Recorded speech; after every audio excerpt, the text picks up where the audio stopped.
Soit AN une suite réelle, montrer que l'exponentiel de AN est équivalent à 1 plus AN sur N de tout à la puissance N, c'est équivalent à dire que N c'est un petit taux de racine de N.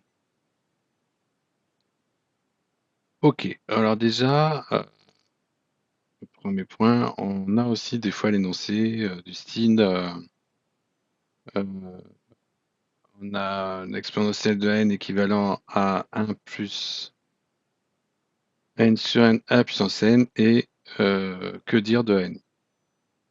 Voilà, on peut avoir des trucs comme ça aussi. Et évidemment, avant de commencer l'exo, quelques petites remarques. On sait, que, on a pour, tout A, réel, ça là qui tend vers exponentielle de 1, quel que soit A réel. Alors, bon, bah, pour montrer ça, c'est assez facile, hein, on va faire quoi? On aimerait prendre le logarithme, donc on va prendre le logarithme, il faut s'assurer que c'est positif et comme on étudie une limite, il suffit de prendre n suffisamment grand, comme a est fixé, pour avoir 1 plus a sur n strictement positif, donc a sur n strictement plus grand que moins 1, donc a strictement plus grand que moins n. Donc on va faire ça pour n assez grand.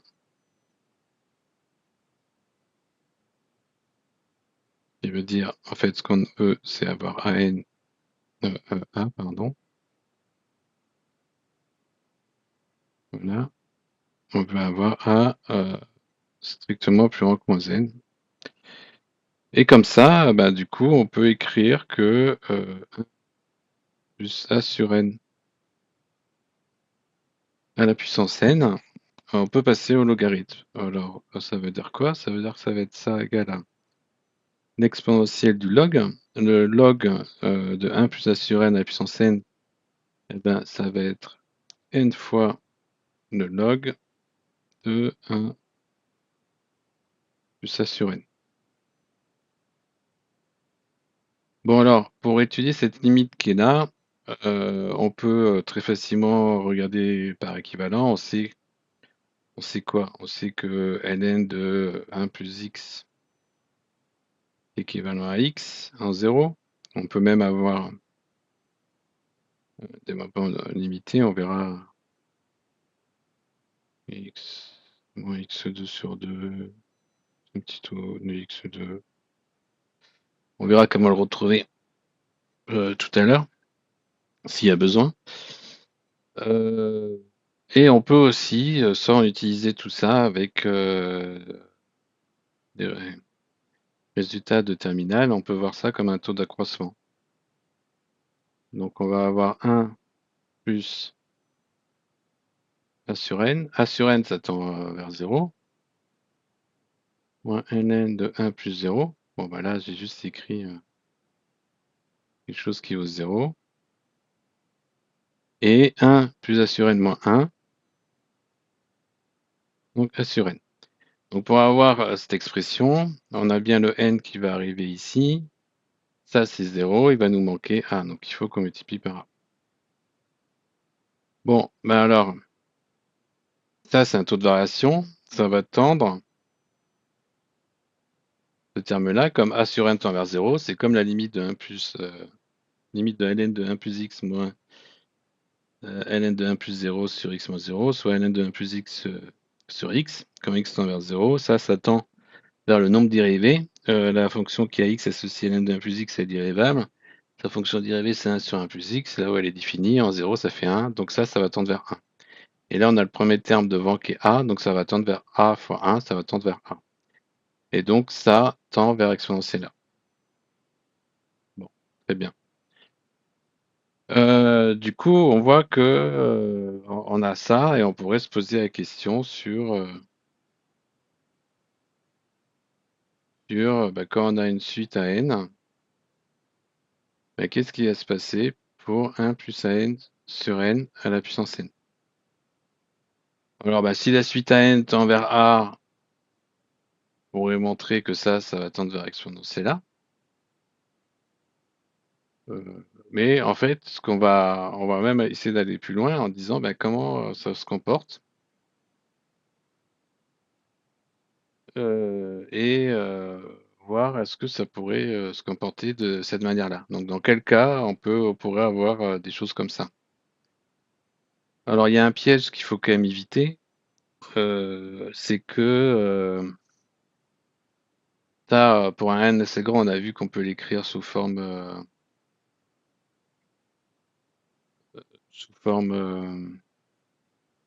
logarithmique, mais on peut pas prendre a priori des exponentielles de suite équivalentes.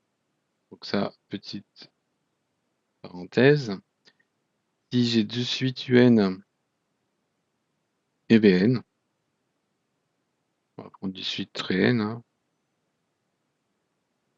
tel que un équivalent à Vn, on n'a pas forcément exponentielle de un équivalent à Vn. Ça, c'est pas vrai, pas toujours. Par exemple, si on prend un égale n, Vn égale n plus 1, donc pour n entier, hein, ben, on va bien avoir un équivalent à Vn, puisque un sur Vn c'est envers 1. Bon là, ça ne posera pas de souci. Mais l'exponentielle de un sur l'exponentielle de Vn, ça va faire 1 sur e. Et ça tend pas vers 1. Donc du coup, on n'a pas l'exponentielle de un équivalent à l'exponentielle de Vn. Bon, mais on peut quand même regarder dans quel cas on a ça. Donc on reprend de suite, par exemple, un et Vn. Dans quel cas est-ce qu'on a l'exponentielle de un équivalent à l'exponentielle de Vn? Bon, bah, comme c'est des termes qui s'annulent pas, c'est équivalent à dire que l'exponentielle de un sur l'exponentielle de Vn tend vers 1. Bon, bah ça, c'est aussi l'exponentielle de un moins Vn tend vers 1, ce qui est équivalent à dire que un moins Vn tend vers 0, quand n tend vers plus l'infini. En effet, la fonction qui est x associée exponentielle x, c'est une fonction qui est continue. Et sa fonction réciproque est continue aussi. Donc on peut passer à la limite, et ça peut s'écrire aussi un égale Vn plus un petit tout de 1. Et on voit bien que dans notre contre-exemple, c'était ça qui posait problème, c'est-à-dire que la différence entre les un et Vn, ça ne tendait pas vers 0. Bon, donc voilà, donc en fait, on peut comparer, on peut avoir ça uniquement si un moins Vn tend vers 0. Donc voilà, donc là maintenant, ça c'était les quelques remarques. Maintenant, ah ben, allons-y. Faisons, donc on va supprimer tout ça et puis on va faire l'exercice.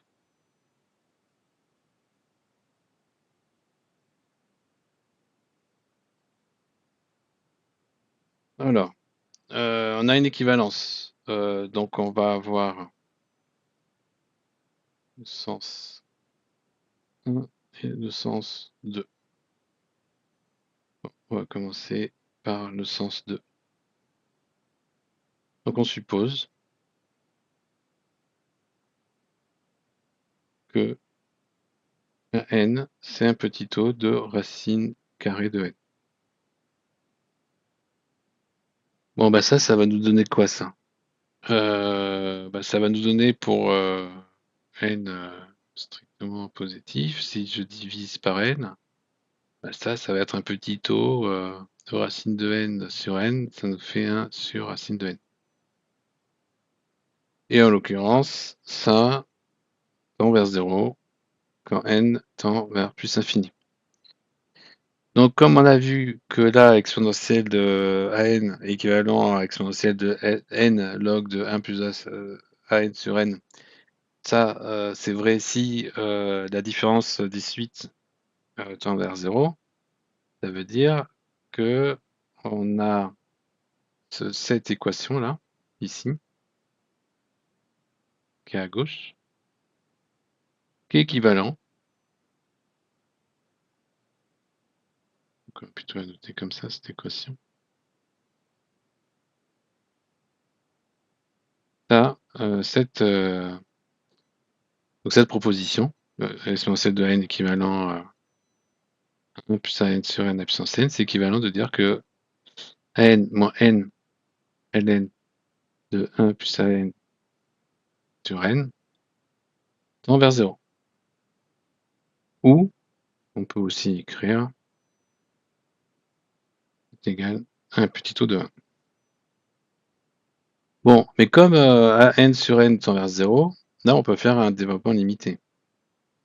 Alors, une petite remarque d'ailleurs sur le développement limité, si jamais on a oublié le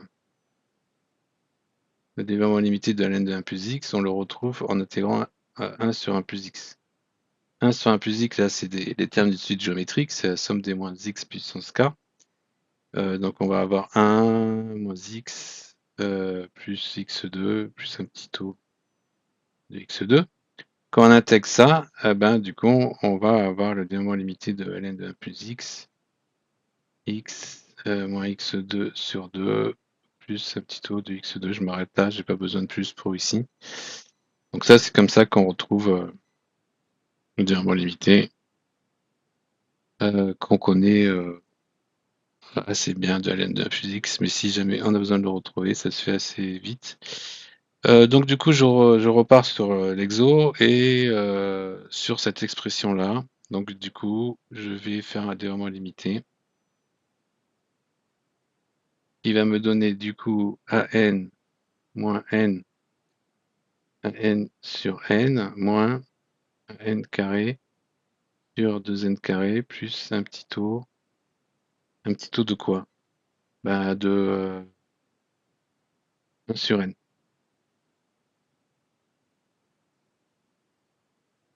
Ok? N sur n, c'est un petit taux de 1 sur racine de n. Donc là, bah, ça va faire n moins n, ça va s'annuler. La moins plus, ça va faire du n carré 2n plus un petit taux de 1. Bon, bah du coup, comme ça tend vers 0. Ça nous donne donc un n carré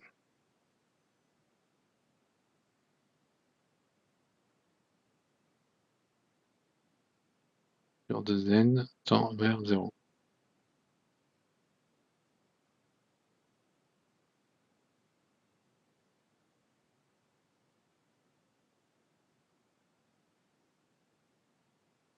Oui, donc, je vais mélanger pinceau. Refaisons ça. On veut montrer ça, justement. On suppose, alors on va clarifier un peu les choses. On suppose ça. Et on veut montrer ça. On veut montrer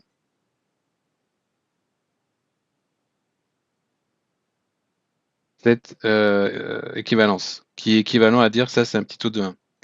Du coup, on fait le développement de ça, et ça, en final, ben, comme an et an carré sur 2n, ça tend vers 0, ben ça, c'est en fait un petit taux de 1. Ou, une autre manière de dire les choses, c'est que cette expression-là tend bien vers 0 quand n tend vers plus infini. Et donc, comme la différence des deux suites tend vers 0, ben on a bien l'exponentielle de an équivalent à 1 plus an sur n de tout à la puissance n. Et on vient de faire le sens 2. D'accord?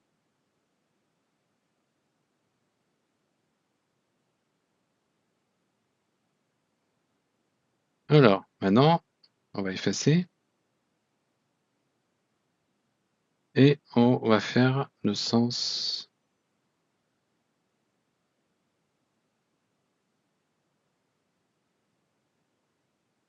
On va faire le sens 1.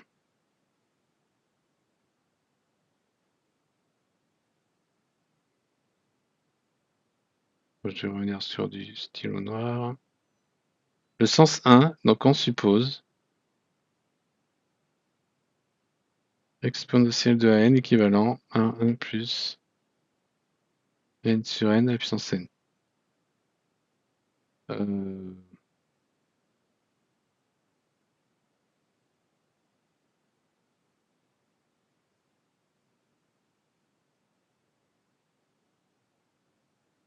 ça,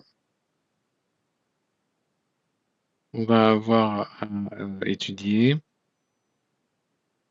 à n moins n, ln de 1 plus à n sur n, qui est égal aussi à n sur n moins ln de 1 plus à n sur n, tout multiplié par n. Et donc ça doit tendre vers 0. On connaît l'équivalence des exponentielles.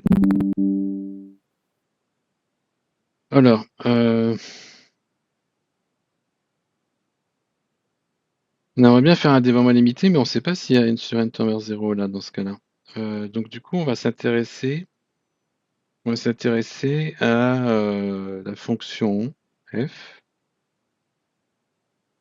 qui va aller de moins 1 plus infini dans R a priori, et qui à x associe f de x égale à x moins ln de 1 plus x. Bon, bah, c'est une fonction, on va l'étudier, c'est une fonction qui est dérivable, quel que soit x appartenant à son domaine de définition, qui est bien moins 1 plus infini. On a f' de x, ça va nous faire 1 moins 1 sur 1 plus x. On met sur le même dénominateur, 1 plus x moins 1, ça fait x sur 1 plus x. Donc là, on peut écrire son tableau de variation.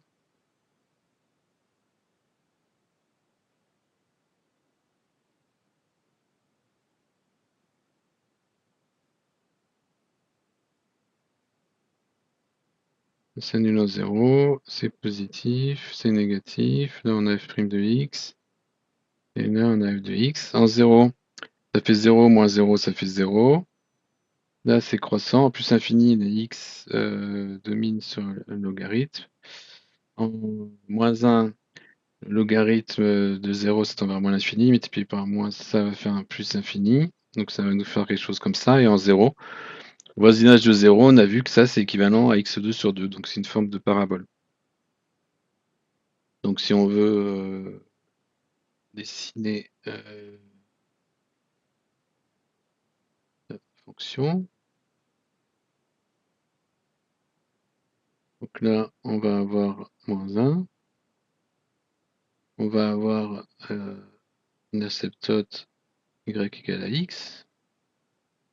Et donc là, du coup, on va avoir quelque chose qui est un peu en forme de 0. Là, c'est un peu une sorte de parabole localement. Et ça tend vers y égale x. Et là, ça tend vers moins 1. Voilà. Là, c'est y égale f de x. Bon, très bien. Et en fait, qu'est-ce qu'on veut montrer, nous? Ben, ce qu'on aimerait montrer, donc là, on peut poser par exemple xn égale à n sur n. On veut montrer quoi? On a f de xn, on sait que ça tend vers 0.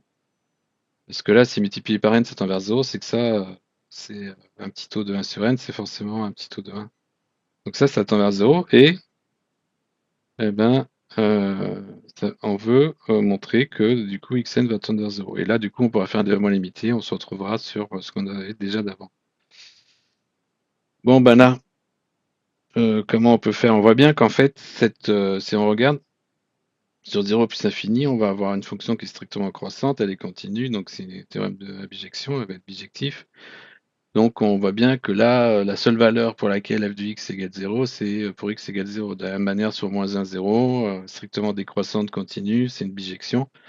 Donc en fait, on voit bien que quel que soit x non nul, qui appartient au domaine de définition de f de x, on va avoir f de x qui est strictement positif. Donc du coup, ce qu'on peut faire ici, c'est qu'on va faire un raisonnement par l'absurde. Donc raisonnement par l'absurde. Donc on va supposer que f de xn tend vers 0. Donc ça, f de xn tend vers 0, c'est ce qu'on sait. Et on va supposer que xn ne tend pas vers 0. Donc on va faire la contraposée. Xn tend vers 0, ça veut dire quel que soit epsilon, il existe un rang à partir duquel, pour tout n supérieur à ce rang, Xn est plus petit qu'epsilon. Donc là, on va faire la contraposée, ça veut dire qu'il existe un epsilon strictement positif, et que quel que soit n entier, il existe un n0 supérieur ou égal à n, et valeur absolue de Xn plus grand qu'epsilon, ou strictement, ça change rien. Ok, bah ça donne quoi? Bah, ça nous donne que Xn appartient à moins epsilon epsilon. Donc si je prends θ est égal au min de f moins epsilon f epsilon, donc je regarde sur chacun des côtés, hein, on a x, là on va avoir un x qui est, on a epsilon qui est entre ça et ça, bon ben voilà, là forcément, là c'est à peu près la même valeur, mais mon f du x va être strictement plus grand que cette... oui, si je dis n'importe quoi, ça va pas marcher. Bon, x, là, il appartient à moins 1 moins epsilon union epsilon plus infini. Donc on va avoir un f de x qui va être plus grand que ça. Donc si je prends le min de ces deux valeurs-là, qui sur le dessin soient assez proches, bah, du coup je m'assure que quel que soit que on a pour ce bah, il existe n0. Donc là, si je note correctement, voilà, xn0. Donc j'ai mon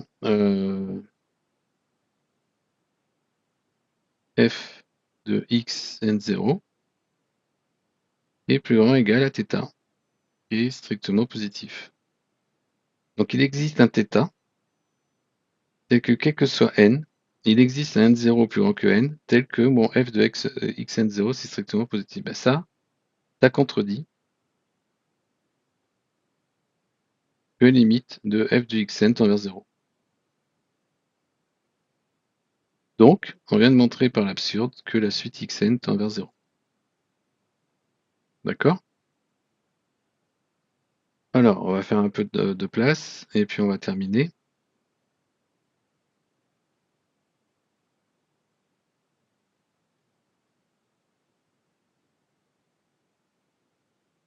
Donne quoi ça?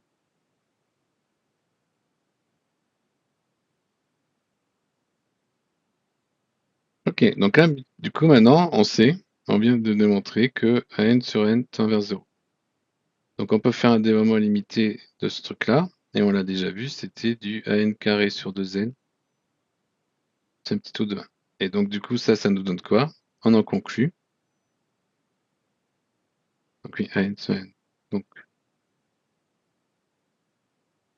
on peut faire un dn du log de 0, donc du log de 1 plus x, oui, 0, qui nous donne ça, et donc n carré sur 2n tend vers 0 comme n tend vers plus infini, qui implique que la suite à n, c'est un petit taux de racine de n. Et voilà, et ça termine l'exercice.